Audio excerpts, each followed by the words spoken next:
know, Coach, to wrap up the approach from the stance right through to the follow-through, we talk about two parts, waist down, waist up. Yeah, we sure do. Now, we started earlier here talking about the stance, the start, the timing, the arm swing, the finish, the release. And so now we're going to just break it down, try to make it as simple as possible, get that picture real clear with the 6 movements. Well, let's do the 6 moving parts. Waist down, if you'll demonstrate, Coach, just waist down. We have 3 movements. That's all there is from the waist down. It's forward movement of the footwork, a 4-step approach. There's 4 or 5. She just merely moved forward with her footwork.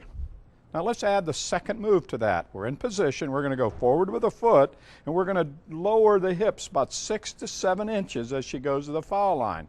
Now we had the footwork forward, lowering of the hips. Those are 2 movements. That's all there is so far. Now our third movement, we're going to go forward with the footwork. We're going to lower the hips. Now we're going to clear that right leg over for balance. Perfect clearing of the right leg. So waist down, those are the 3 things. Movement forward of the footwork, lowering the hips, and clear the right leg. Now let's shift gears. Let's go to the upper body, waist up.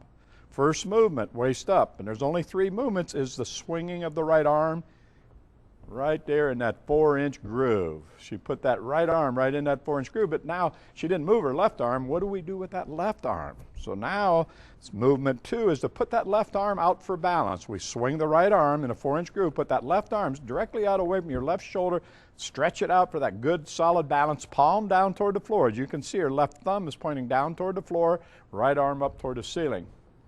That's 2 movements, right arm, left arm.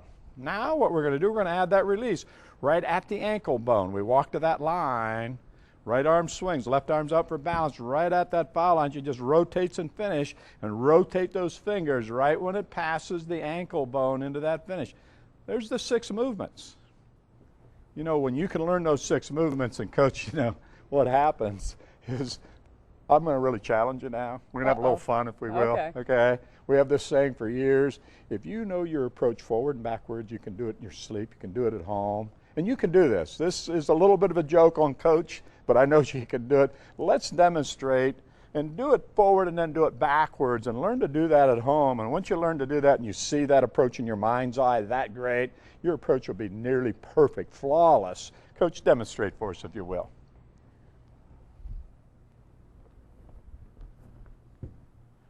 Right in that follow through, look at this, the backward motion, exactly. Do it one more time, Coach. Forward and backwards, come on. Okay, 1, 2, 3, 4, into that follow through, back into the upswing, back, right back to that stance position. Perfect, Coach. That's it, the 6 movements, great job, perfect approach. When you can learn those 6 movements, 3 waist down, 3 waist up, right from your stance, your timing, your walk, your swing, your release, and your follow through and your finish, you've got a perfect approach.